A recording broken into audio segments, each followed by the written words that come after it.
And I would also uh, like to apprise you that quality is seen in totality. So everybody should be involved, and it should be seen from all dimensions of functioning of the institute. So the very first thing we should appreciate is it is the recognition for the quality. And another thing is that in management we always say, although I am having a degree in civil engineering but shifted in the management long back, 30 years back.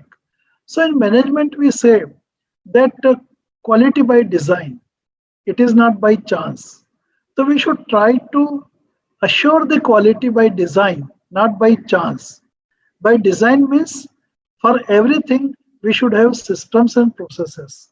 Since we belong to engineering uh, stream, so we know the importance of design. So for each and every aspect of functioning of the institute, we should use the principle quality by design and not by chance. If you have design for everything, quality will be assured.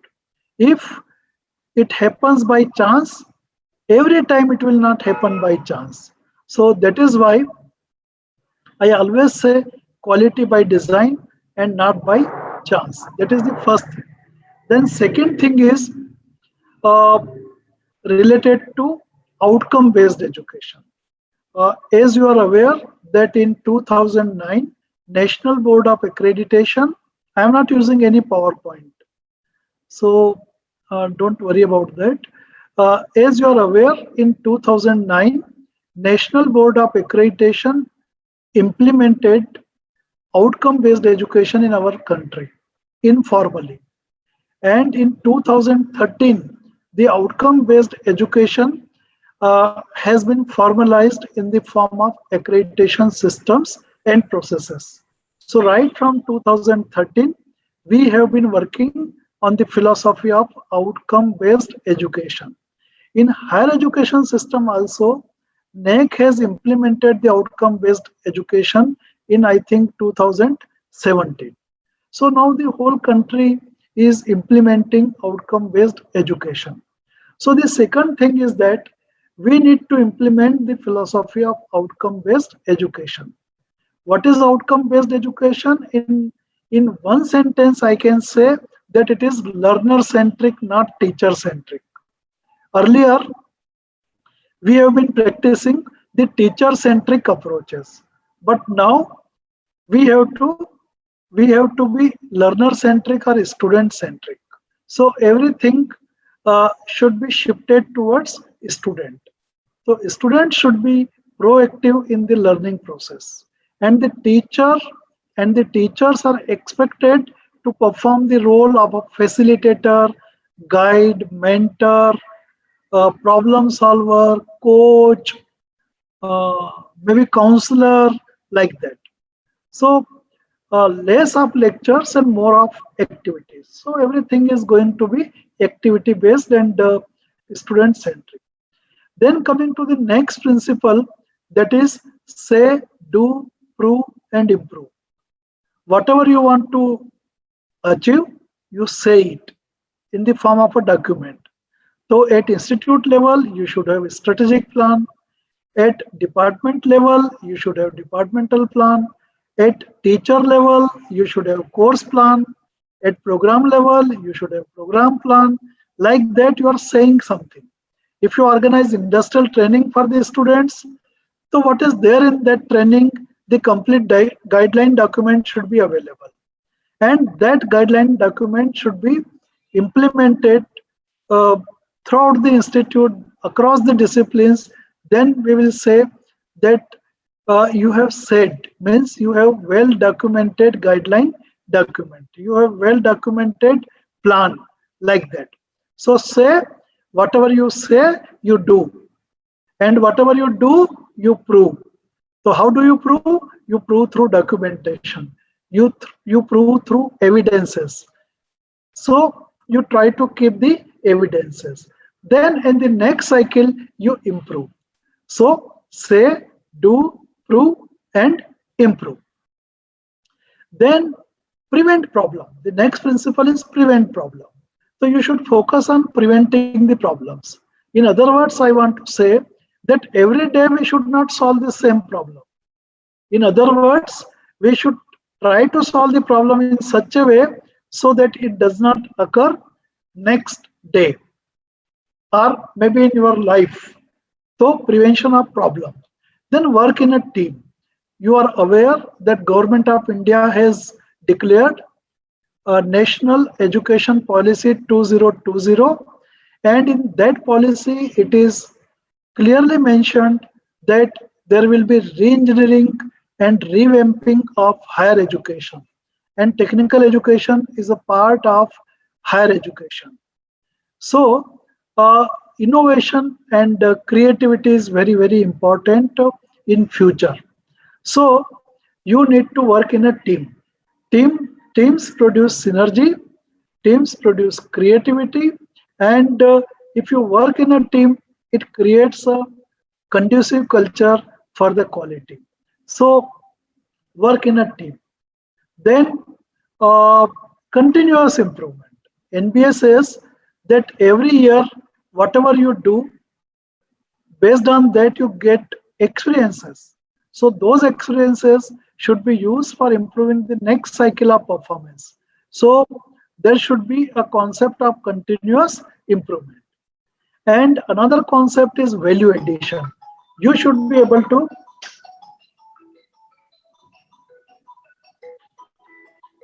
Hello, बाद में बात करते हैं. Yeah, so you should add value. You should add value to your processes and to your products. So if you are preparing for NBA accreditation, please try to keep these things in your mind. Then only you will be able to get the accreditation. So there is a myth that if you fill up the self-assessment report and if all the parameters are satisfied, you will get the accreditation. No, no, you won't get, I tell you.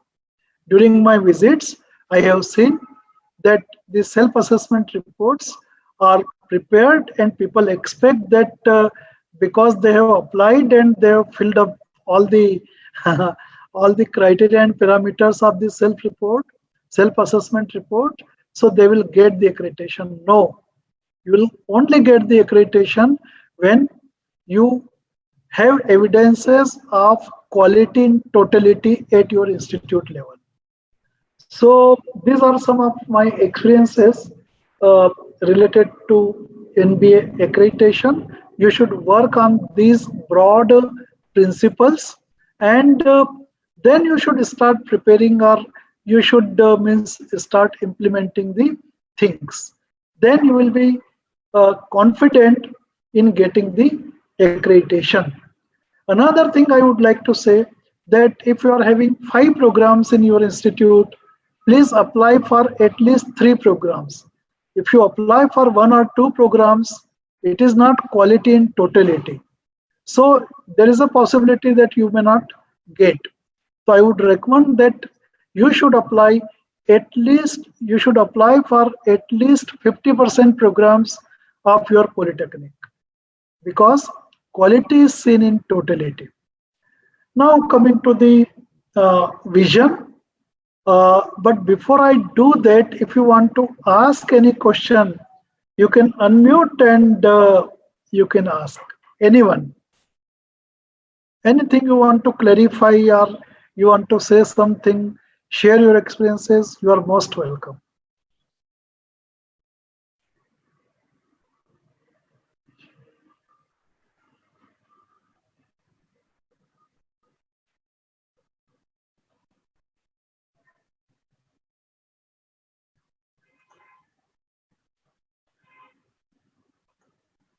Okay, if nothing is there, then we come to the concept of visioning. On this particular concept, I have been working for last, I think, 20 years. Let me share my PPT with you. Are you able to see it? Yes, sir. Yes. Great, great, great. So, very briefly, I will discuss the concept of visioning, and I want to make you appreciate that now visioning is becoming the philosophy for management. You have to be futuristic, you have to be innovative, you have to be unique, you have to be different than others. Then only people will recognize you as an institute. So the concept of visioning is very simple. We are moving towards future. This philosophy is used in management and especially in corporate world to face the competition and to lead the industry. Now, what is the concept of a vision? A vision is a powerful and potent mental image about the creative and desirable future. It is an articulation of destination. So it is a powerful and potent mental image about a creative and desirable future. Powerful means suppose we craft the vision for next 10 years. So for next 10 years, the vision should motivate us, the whole institute, to work towards it. And it is creative. Creative means it is unique. It is something different. It is something which other people are not doing. So creative and desirable. You want to achieve it. It is not just imagination. It is not just your what do you call visualization, but you want to achieve it. So that is why two words are very important. It is creative and desirable future. You want to achieve it. It is an articulation of destination. So you articulate your destination in clear and meaningful terms. A vision is a powerful and potent mental image about creative and desirable future. It is an articulation of destination. A vision is a signpost pointing the way for all who need to understand it, what the organization is, and where it intends to go. So these are the two definitions on which I am working, and both the definitions are very good to craft the vision of the institute. To understand the vision, we must appreciate what the vision is not. A vision is not a prophecy. A vision is not a mission. A vision is not a factual true or false. Vision is a vision. Vision is not static. Suppose uh, dramatic changes takes place in the external environment, sudden changes takes place in the external environment. In that case, you can modify or even totally change your vision statement. So it is not static and it is not a constraint on action except for those inconsistent with the vision. So these concepts of these concepts help us to better understand the vision. So these concepts are related to what is not a vision. I have visited many institutions, and when I see vision statement of those institutes, uh, they become the source of entertainment for me. There are many vision statements written in the form of prophecy or like that. So we should properly articulate the vision in the language of a vision. Vision is a shared vision, means all the internal and external stakeholders should be involved in crafting the vision. That is why it is called a shared vision. There are some examples like 10% placement in national and multinational companies. This is a good example of a vision. Then architects of future. This is another example. What types of architects you want to produce? You want to produce the architects which can meet the challenges of the future. So they are not much interested in history of architecture and types of architecture and all, all that. They are more interested to satisfy the functional aspect, aesthetic aspect, even the time aspect, efficiency aspect of the structures, so that they can meet the demand of millions of people. If you talk about a railway station or airport or any mall, thousands of people visit at a time. So how do you design the railway station or airport or mall so that without any trouble, means with ease, comfort, without wastage of time, with safety, people can safely move from one place to another. That is architect of future. So that type of, then spiritually empowered managers. This vision statement we had crafted for Chinmaya Institute Chinmaya Institute. I think it is in Kannur. So I visited that institute and we had crafted this particular vision. Spiritually empowered managers means you are stable even in adverse situation and you are able to deal with the situation. Then technocrats with Gandhian philosophy. I have taken these different types of vision statements so that you can think in different direction. Technocrats with Gandhian philosophy. This is the institute uh, uh, which is run by a trust managed by Gandhian philosophy type of people. So they crafted this particular vision. So these are some of the sample examples. I am not saying that these are the perfect, but the vision should be crafted in such a way so that it is simple and it communicates the intent of the institute. There are many purposes of the vision statement. I will share the PowerPoint with you. You will be able to know about many purposes. I tell you, more than 20 purposes. It attracts the commitment of the people and energizes them. Every day you have a cause that why you are going to the institute and why you are contributing, why you are putting your efforts and time. So it becomes the cause. So it attracts people, it invites people to release their energy. It is so powerful. It establishes a standard of excellence. I was seeing the uh, vision statement of KM City Polytechnic. So it establishes standards of excellence. You want to achieve excellence. So what are the standards like that? It bridges the present and future. It makes the unreachable reachable. This is very important. If you have a vision, you will put your efforts and time.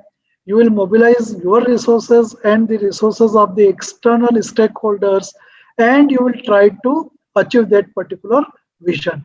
But suppose if you don't have vision, you will simply pass the time. It is like that. It sets our expectation. It shows you where you are going and why you are going there. It keeps the team members focused. It provides common language. It promotes trust, and trust is the foundation of any successful enterprise. It leads to a creative and empowering organization. It allows individuals to fit themselves into the future. So suppose if somebody is not fitting to your institute, he or she may quit. Similarly, those who are fitting, they may get attracted and they may try for the job or they may try to get associated with you and they want to release their energy to achieve the vision of the institute. Same is applicable for the students. Only those types of students will take the admission in your institute which believe in achievement of the vision of the institute. Then it influences the future of the organization. It inculcates values within the organizational members to achieve it. It clarifies future focus and direction. It creates an essence driven organization which can withstand the pressure of environmental changes and users demand. So it can easily function in changing environment also. It provides clarity of purpose and a commitment for the purpose from organizational functionaries and to bind them to the future focus. It creates base for breakthrough development of the institute. It forms the base for the extraordinary human efforts. It helps to capture new possibilities and energizes in an appropriate time in the life of an organization. If you don't have vision, you cannot identify the opportunities. It provides a context for strategic and tactical decisions. It creates cohesion, teamwork, and community. It removes confusion about purpose. It defines client, who is your client and who is not your client. So if we talk about our students, and suppose the vision is, for example, suppose the vision is architects of future. So only those students will get attracted to my institute who wants to become architect of the future, or technocrats with Gandhian philosophy. So only those students will get attracted to take admission in my institute who believes in Gandhian philosophy. It's like that. So it defines the client. So it helps even the students to take decision whether to take admission or not to take admission. And if you get the right type of students, definitely they will be able to do miracle since they joined the institute for with a purpose to achieve their means career goals in a particular field like that. It helps to clarify significant threats. It creates cohesion, teamwork, and community. It, I think we have already talked. Yeah, uh, it helps to clarify significant threats. It helps to grab significant opportunities. It creates sufficient challenge in work. It helps to build up conducive environment and healthy culture and climate in the institute. It promotes risk taking. It creates sense of shared progress. So there are many purposes of a vision. Only thing is you should be able to properly communicate the vision to the people, and it should be participatively crafted.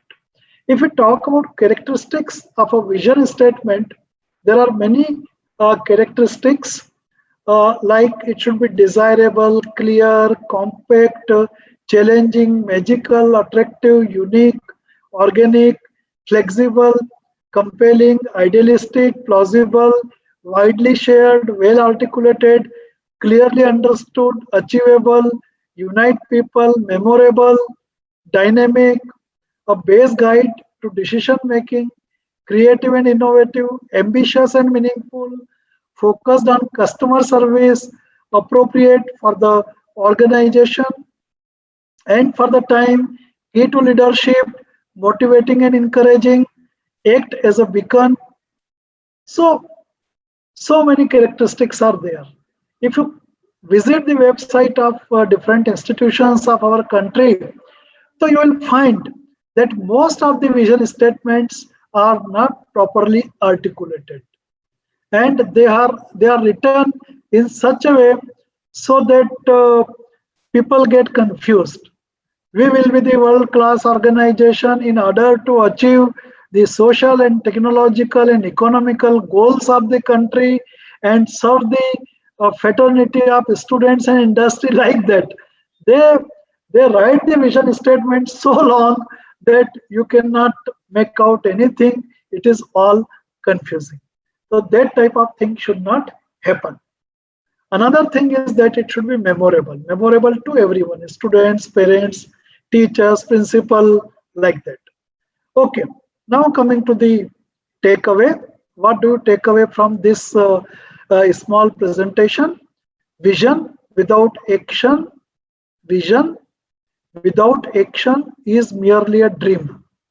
Means it is just an imagination, fairy tale. Action without vision is merely passing the time. There are many institutions which say that we are 40 years old, 50 years old, 80 years old, but action without vision is merely passing the time. But this is the punchline I want to give you. Vision plus action can change the whole world. Okay, any question, anything would you like to share with me after this brief presentation? You can unmute and share. You can ask a question. You can clarify your doubt. If you want to discuss something related to my presentation, you can discuss. You are welcome. Sir, can I ask one question? Sure, definitely, yes. Suppose that we have framed a vision. Yeah. Yeah. Then after a very short period of time, after 1 year, we realize that it has to be changed. Whether Yeah. it is admissible, whether it is If possible, you, yeah, it is whether we can possible. Yes, it is possible. If you realize in totality, means all the stakeholders realize that the process used for crafting the vision was not adopted. It was given by 1 or 2 or 5 persons, and the articulation of the vision statement is not correct. You want to means revisit it, maybe in the light of NEP 2020, or maybe developments taking place in the external environment, or maybe requirement of the employers. You can definitely modify it, refine it, fine tune it, or even totally change it, but it should not be frequently done. It should not happen like with the change of principal the vision is changing. So every year the principal gets transferred and the vision is being changed. So that should not happen. Thank you, sir. Yeah, I think I have answered your question. Yes, yes. Are you Thank satisfied? you, sir. Are Thank you you very much. satisfied? Yes, sir. Yes. Okay. Absolutely. Okay. Thank you. Thank you for asking. Yeah. Any other question or any other thing you would like to share? You are most welcome. Anybody?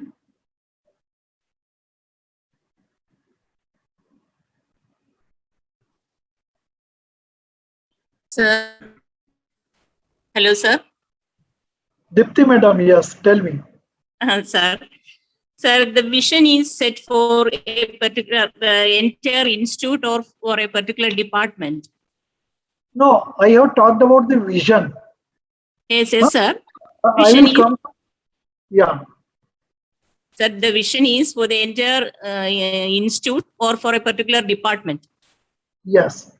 If you look at the requirement of the NBA, the vision should be crafted for the whole institute, and on the basis of that, the departments should also craft their own vision statement, which is aligns to the vision of the institute. So first we craft the vision of the institute, then we craft the vision of the departments. So this is the requirement of NBA. Whether you are engineering college or polytechnic or pharmacy or management institute. So vision need to be crafted at two levels, institute level and department level. And considering the strengths and weaknesses of the departments, there may be slight variation in the vision of the departments. Have I answered, madam? Yes, sir. Yes, sir. Yes. Are you satisfied with my answer? Yes, sir. Of course, Great. yes, sir. Great. Thank you. Thank you. Any other thing anybody would like to ask?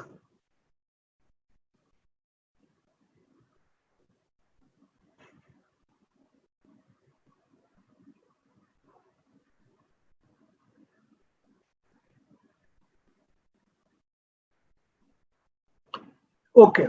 If there is no question, nothing to share, we move to the second part. Second part is Is there any question? I think no. Okay. So second part is related to process of crafting the vision. Let me again share the same PPT with you. Since time is short, I will skip some slides.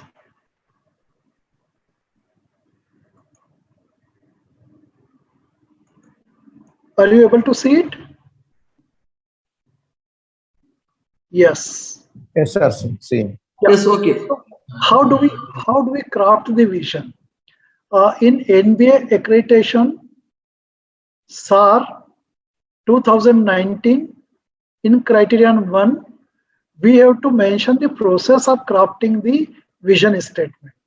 So as I told you that we should involve representatives of internal and external stakeholders in vision crafting process. So there should be representatives from students, from employers, from industry, from professional bodies, from sister institutions, from teachers, from head of departments, even from parents, maybe from alumni. So we should conduct a half-day workshop or even one-day workshop, and we should conduct the creativity session. What this institute would look like after 15 years in 2035. So we conduct a brainstorming session or NGT session, and we collect the information, we collect the ideas of all the participants of the workshop. And in the workshop, there should be representatives of all the stakeholders, internal as well as external. So this is the very first step which we do. Then we conduct the creativity session or brainstorming session in 4 or 5 rounds. It is not only one creativity session or one round of creativity session. It is done in 3, 4 or even 5 rounds. So in the first creativity session, we ask our participants to generate ideas on future of the Polytechnic. And we ask them to see the future after 15 years or after 10 years or after 20 years, like that. So we ask them to see the future of the Polytechnic or see the Polytechnic or feel the Polytechnic after 15 years. So they try to see the Polytechnic after 15 years and they give their ideas. Okay, Polytechnic will be multidisciplinary university, like that. Or the Polytechnic will be virtual university, or the Polytechnics will be offering PhD and postdoc programs. So different types of ideas will come. And if such type of ideas are coming, it means you are getting innovative, novel, new, different and unique ideas. So we conduct 5 rounds of creativity sessions, brainstorming sessions. You are familiar with the word brainstorming. So we ask people, forget about your limitations, problems, constraints, and think about the future. Don't limit your thinking with the problems or constraints or limitations or existing rules and regulations of the government. And we ask them to give the ideas. So suppose in first round, say 100 participants are there in the workshop, and suppose we get say 300 ideas in the first round. So what do? We note down all the ideas and we present the ideas, maybe through PowerPoint presentation. So we ask 2-3 persons to key in the ideas so that the ideas are generated and they are properly documented and they are projected also. So when the ideas are generated and recorded, that time all the participants of the workshop are able to see the ideas given by others. And it may be possible that others' idea may trigger another idea which may be novel, new, different, unique idea. So in this way, the first round, second round, third round, and fourth round of creativity is conducted. And all the ideas are noted. And all these 3-4 rounds may take, say, 2 hours or 3 hours.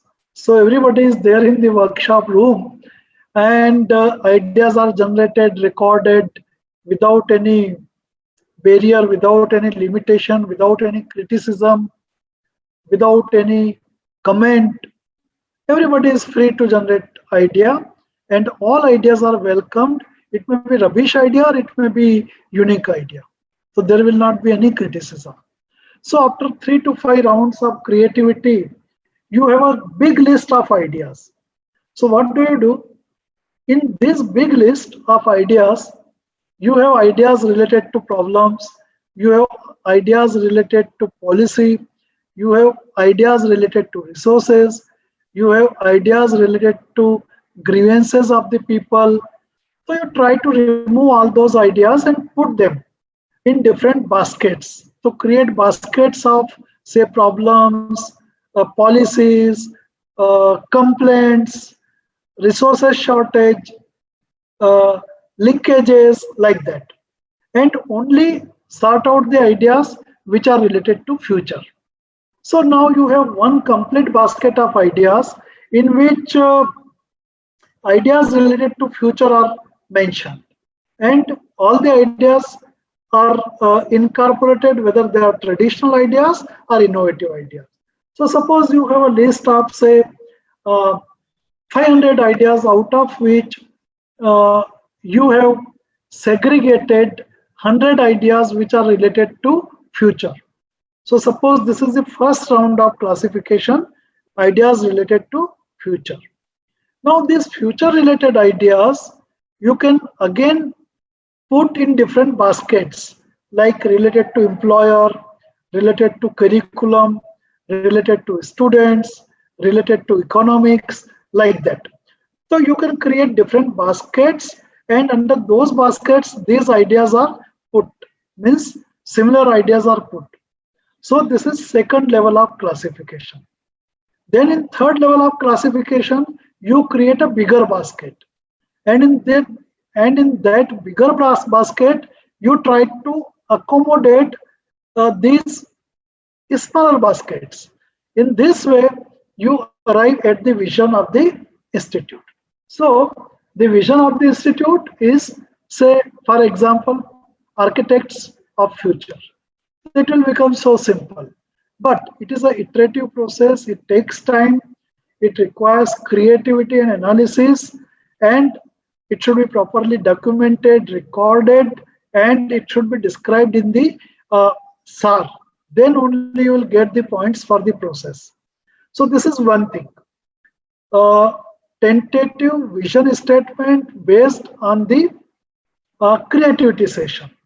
Now you go for the second analysis, that is called a SWOT analysis, or many people now call it SWOT analysis: strength, weaknesses, opportunities, and threats. SWOT analysis. So you try to identify in same groups or in different groups the strengths, weaknesses, opportunities, and threats of the institute. And you try to identify these strengths, weaknesses, opportunities, and threats in such a way so that they are written in measurable terms. They are expressed in quantitative and qualitative terms. Please do not use the language of politicians. I have seen during my visit that people use politicians' language, like we have young, energetic faculty members.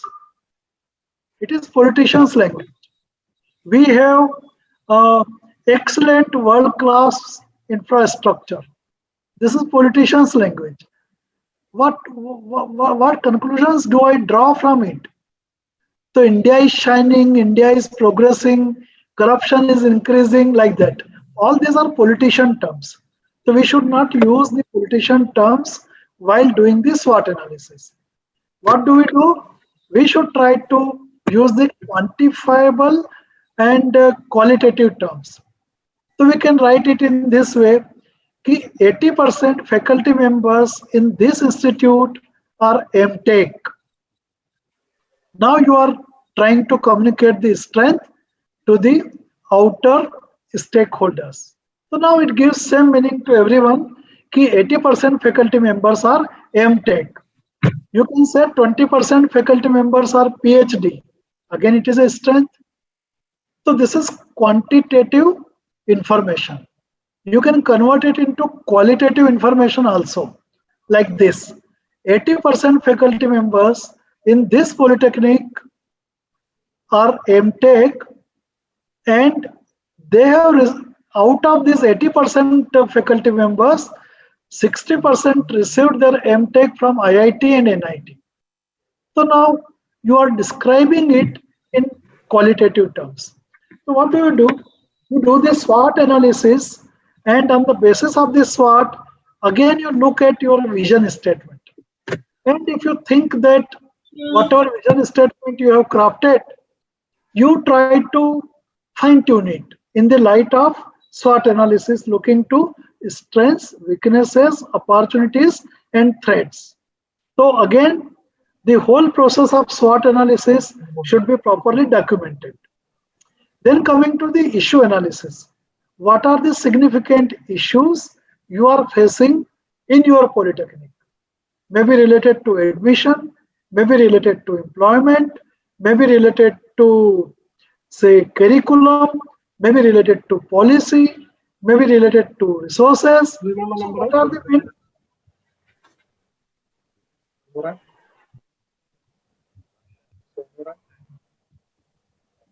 what are the main issues you are facing? So you do the analysis of that. Then, so that is a issue analysis. And based on the results of the issue analysis, again you fine tune your. Then coming to the value analysis. What value system you have in your institute? Is it properly documented? And if documented, is this value analysis aligns to the vision statement of the institute? If it is not, then you need to change the value system of the institute. So according to the requirement of the vision, you have to arrive at new value system. Suppose you have mentioned about excellence in your vision, the host institute. Tell me, sir, any problem?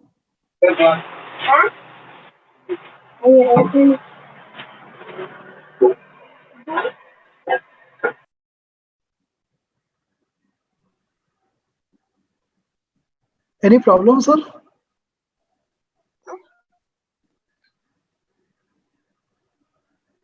Okay. Then coming to the value analysis.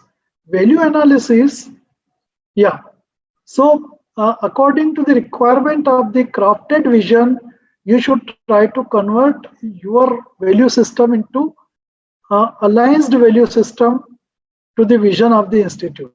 So you have mentioned, say, excellence.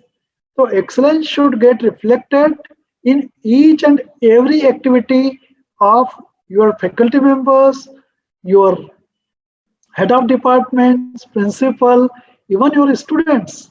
So your actions should tell about the values, like that. If you say that you believe in excellence, so excellence should get reflected everywhere, and everywhere, and everyone should try to follow, should try to observe, should try to adhere to that value system. Otherwise, you will not be able to achieve the vision. Values are very, very important. If I ask my students not to wear t-shirt, so I should also not wear the t-shirt. If I ask my students to come in a proper dress, so I should also come in a proper dress. If I ask my students to come in time, So I should also come in time and I should be prepared for taking the session effectively and efficiently. It's like that. So the value system uh, should get reflected through your actions. So how does it get reflected? So it should be properly articulated.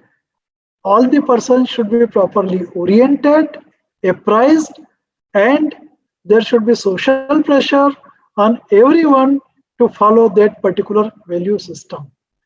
If you think that we are not able to achieve that, in that case, you modify your vision.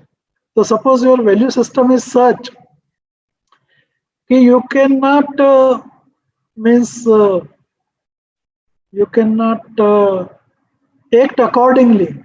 So, in that case, you should change the value. You should change the vision like that.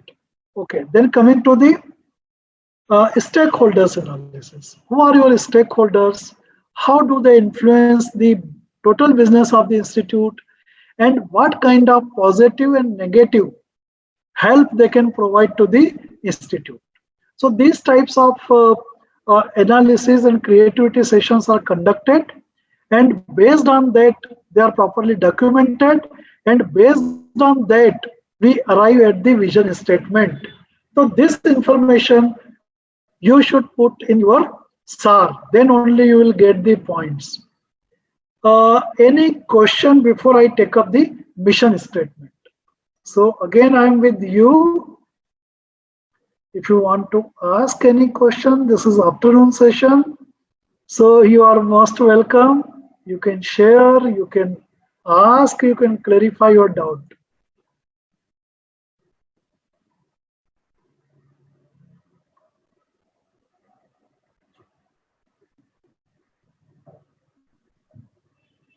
Anybody, anything?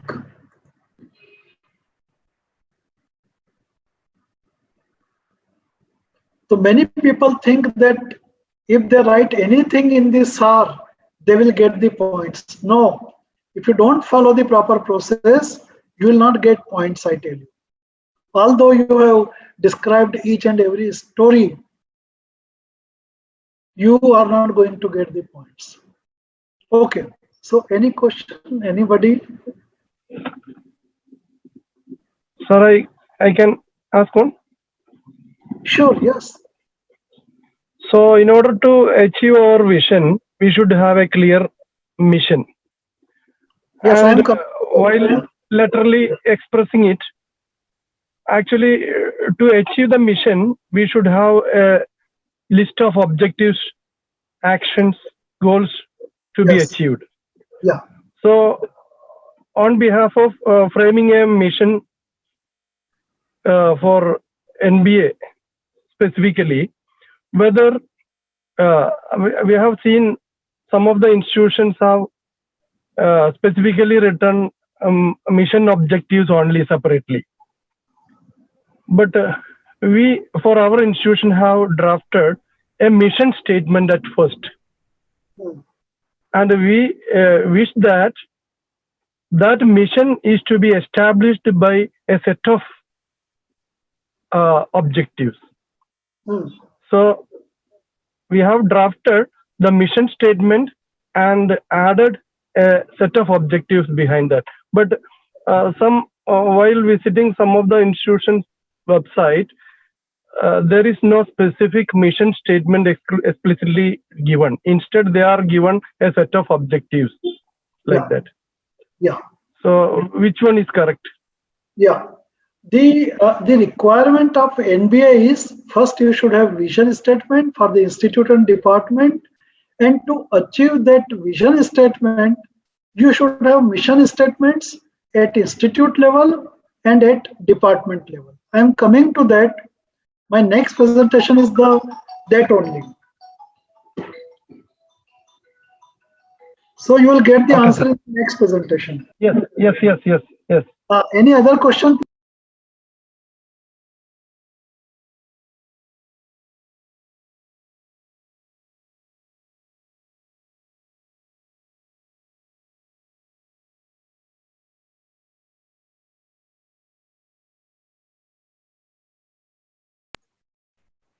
Yeah. Any other thing anybody would like to?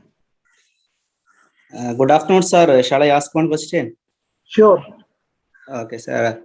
Actually, in Kerala, we have a different institute, and in every institute, they are following the same curriculum. So, why we require a different mission and a vision statement in different institute? Why we cannot have a single mission and a vision statement for every department? Or at least we have some departments in one college and the same department in another college. Why can't we have a single vision statement? How do you differentiate yourself from others? That is one thing. And another thing is that if you want to remain a common institute, then you can have common vision statement. But if you want to create your own identity, BL Gupta is different than rest of the faculty members of NITER Bhopal. Nobody has written 20 books, 22 books, but BL Gupta has authored it. So I am different. I am known by my books like that. So how do you differentiate yourselves from rest of the polytechnics of the state or of the country or of the world? That is one thing. That is why we should have different vision. Then second thing is what type of employers you are catering. Suppose if I talk about Bhopal, there is no new high-tech industry is coming around Bhopal. And whatever industries we are having, they are 30-40 years old. No new establishment is there. So in Bhopal, generally industries want that your polytechnic pass outs should be able to carry out the maintenance of the machine, should be able to adhere or ensure the safety during production, and should be able to give the good production with limited resources. So Bhopal Polytechnic will have a vision related to cater these types of needs. But if I talk about Indore, which is the industrial city of Madhya Pradesh, although the curriculum is same, but the situation of Indore Polytechnic is altogether different. High-tech industries are coming up. Indore airport is going to be international. There are a number of international multinational companies which have been established.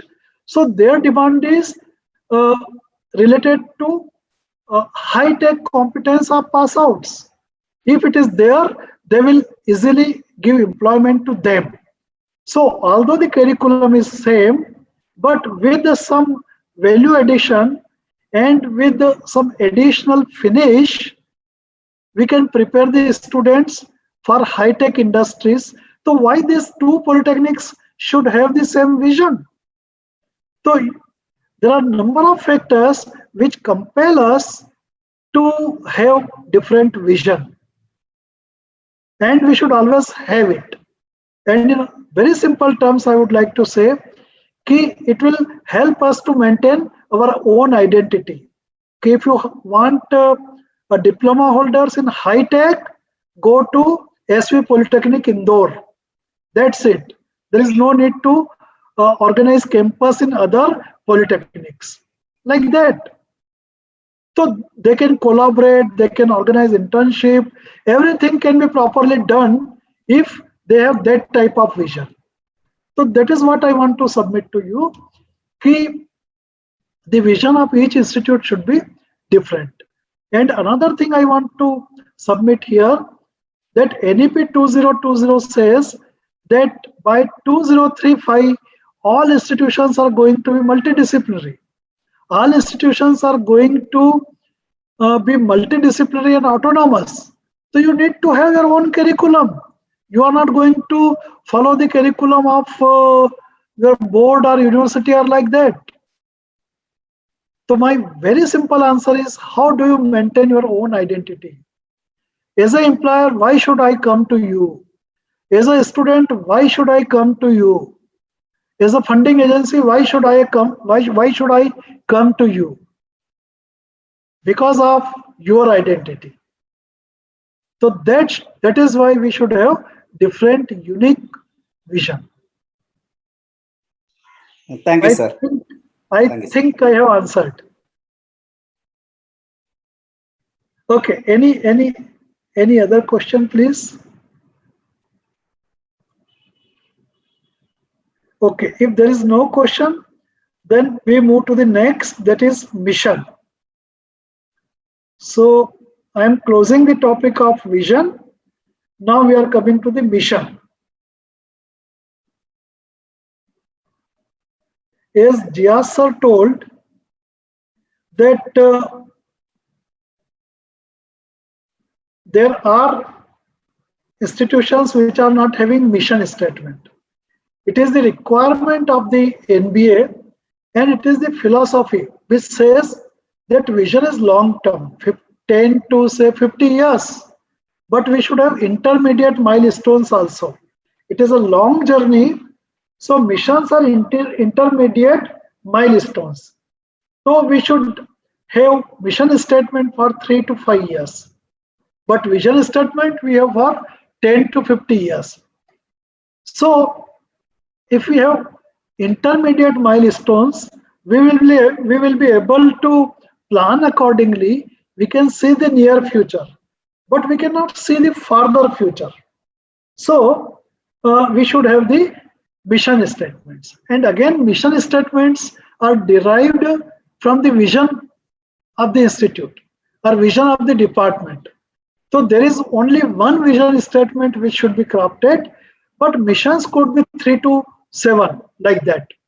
And the mission statements should be necessary and sufficient to achieve the vision statement. Similarly, so these two are the requirement of the NBA. But if you are preparing the strategic plan, perspective plan, and annual plan at institute level and at department level, then you should also derive the goals from the mission and objectives from the goal. So this is the process of planning. Earlier we used to plan during your engineering and during your science study, you might have studied that planning is done from past to future. But this approach is future to present. So it is reverse planning. What you want to achieve in future, that you first articulate, and based on that you go towards present. So it is a journey from future to present. So in this way, if you prepare this particular diagram, I think you will have clarity on your journey from 2021 to 2035, like that. So planning is done from future to present, and implementation is done from present to future. So this is how we craft the mission statement.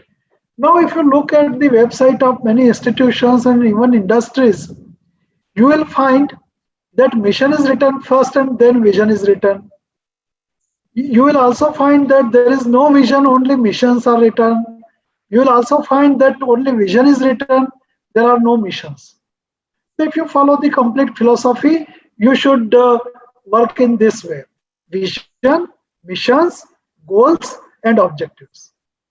So objectives may be for a semester or for a year, goal may be for 1 to 3 years, missions may be for 3 to 5 years, and vision may be for 10 to 50 years. So you have to decide it. So this is the hierarchy. There are 3 types of plans which are prepared by the institute and department. Based on the vision, we prepare the strategic plan. Based on the mission, we prepare the perspective plan. And based on the goals, we prepare the annual plan. So these 3 types of plans should be prepared, and you should work on these plans. This is a systematic working of Polytechnic. So friends, in this session of 70 minutes, we have appreciated the concept of vision. We have also seen the purposes of vision We have appreciated the characteristics of the vision. We have also gone through very briefly the process of crafting the vision, process of deriving the missions and goals and objectives from the vision statement, and we could establish the relationship between the vision, mission, goals and objectives. So I would like to thank you for giving me time, hearing me and appreciating my point of view. Now, before I switch over to next presentation, if anything is there, I would be happy to respond to that. Now I want your questions. I have given adequate input on vision and mission.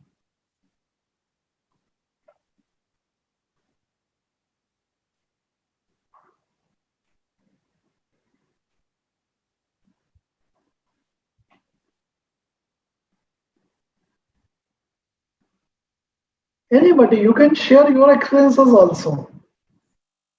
No issue.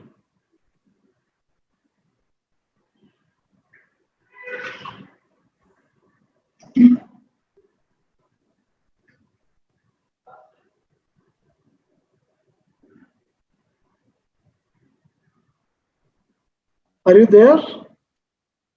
This is afternoon session. This is afternoon session. So there must be something to share. Come on, please.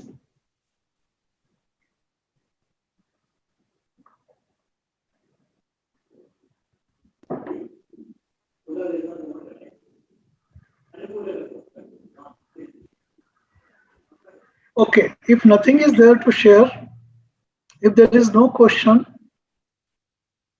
you can put your questions in the chat also. So we take a short break of 5 minutes. Please don't log out. After that, we will continue on PEO, Program Educational Objectives, Program Outcomes, and Program Specific Outcomes. Am I on right track? Yes, sir. We can meet again 3:20. Yeah. Okay. Are you enjoying this session? I am not getting reaction from your side. No, sure, sir. No, sir, very informative. Okay. Thank you.